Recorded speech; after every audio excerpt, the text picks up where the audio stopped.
Uma técnica conhecida por ser extremamente eficiente, com um alto poder de fixação e que permite a aprendizagem rápida dos conteúdos e ideias, e que proporciona agilidade na lembrança dos conteúdos que estão sendo revisados, e também naquele momento quando você estiver sentado numa cadeira desconfortável, com uma caneta, um lápis e uma borracha, no meio de uma prova.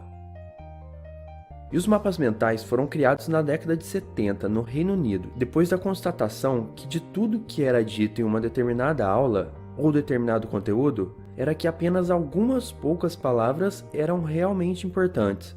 Então, para que ter que ler e reler todo o conteúdo várias vezes, se posso apenas pegar o que é mais importante? Não seria magnífico? Mas aí a gente pensa, não acredito nisso, porque isso eu já faço. Eu faço resumos de toda a minha matéria, ou eu sempre grifo as partes importantes, mas e mesmo assim tenho que ler e reler.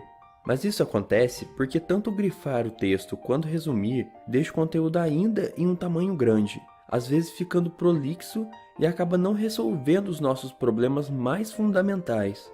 E é nesse aspecto que os mapas mentais podem te ajudar. Ele é um método de revisões diárias de todo o conteúdo estudado, de forma ágil e eficiente. Mas então, já sei que eles são bons pra caramba e que irão me ajudar. Mas na prática, como fazer um mapa mental? E vamos lá. Primeira regra, comece pelo centro. Pegue uma folha sulfite, deixe na horizontal, deitada, na posição de paisagem, ou dessa forma que está aqui. Aí o mapa sempre deve partir do centro para as extremidades e ir se expandindo para as bordas. Isso precisa ser feito porque temos uma familiaridade mental mais aguçada quando escrevemos irradiando a informação do centro da página, justamente pela modelagem mental utilizada em nosso cérebro e também pela própria estrutura dos neurônios.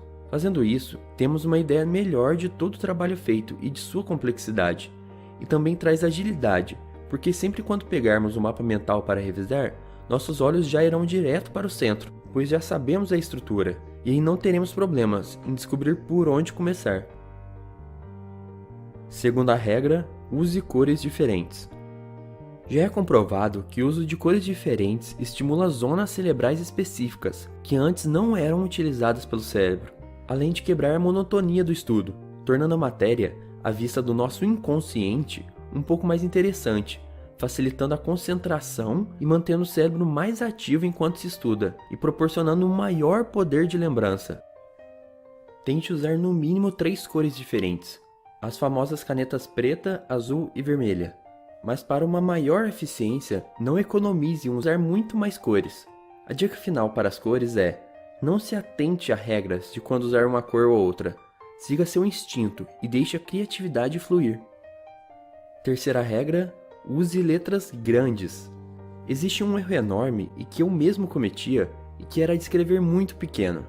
Não sei se era porque não tinha lá muito dinheiro e queria economizar papel ou caneta, ou até tempo, mas no final dava tudo errado, porque na hora de revisar ficava dificílimo ver a informação.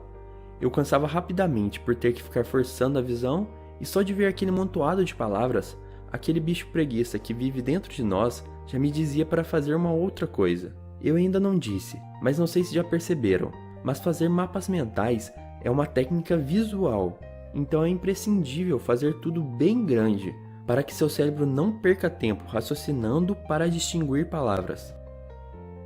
Quarta regra, abrevie. Devido ao excesso de informações a que somos submetidos, tendemos a nos cansar muito facilmente. Para se ter uma ideia da quantidade de informação que circula hoje em dia, mais de 1000 novos títulos de livros são editados por dia em todo o mundo. Uma só edição de domingo do jornal The New York Times, por exemplo, contém mais informação do que um cidadão do século XVII recebia ao longo de toda a sua vida. Parece exagero, mas estão em circulação no planeta mais de 100.000 revistas científicas. Fora isso, quem vive nas grandes cidades também é bombardeado o tempo todo por várias informações, sejam visuais ou sonoras. Aí, qualquer distração nos tira o foco. Somos muito tentados pela televisão e pelo celular, que já descobriram faz tempo como nos manter colados no sofá por horas e mais horas. E somos também tentados pelo nosso senso de urgência, que sempre tenta nos levar para a busca pelo prazer de curto prazo, como um lanche rápido, do que uma recompensa de longo prazo, a que realmente faria sentido na nossa vida, que no nosso caso é a nossa aprovação. Por conta disso, a abreviação é essencial. Economizamos um tempo enorme, tanto na hora de fazer, quanto na hora de revisar o mapa mental, quando fazemos o uso correto de abreviações e siglas. Conseguimos simplificar bastante quando pegamos algumas palavras que já são conhecidas por suas primeiras letras. Então, por exemplo, processo pode virar PROC, trabalho pode virar TRAB, e seja um estudante melhor, pode virar SUEM? Quinta e última regra, desenhe. Algumas pessoas já vieram me perguntar o que aconteceria se elas não soubessem desenhar. E como apoio a essas pessoas, os desenhos dessa sessão serão quase todos de hominhos de palito.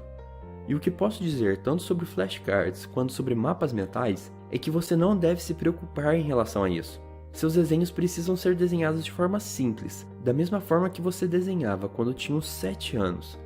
E preste atenção no que vou dizer agora.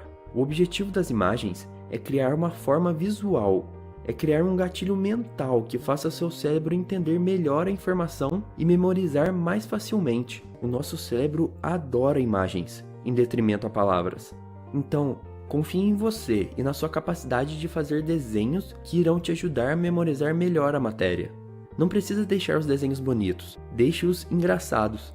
Aposto que isso vai potencializar ainda mais a fixação dos conteúdos. E uma última lembrança, deixei essa regra para o final, pois é no final que você precisa fazer as imagens. Depois que todos os textos e setas estiverem prontos, depois que tudo estiver pronto, faça os desenhos. E se você ainda está pensando que dá trabalho e que talvez seja perca de tempo, deixe esse pensamento de lado e tente. Por favor, tente. Faça isso por mim, por você e pela sua aprovação. Talvez seja essa a diferença entre a sua aprovação ou não, entenderam? Como forma de exemplo, esse daqui sim seria um ótimo mapa mental desse assunto. Informação principal no centro, colorido, com letras grandes, com abreviações e imagens.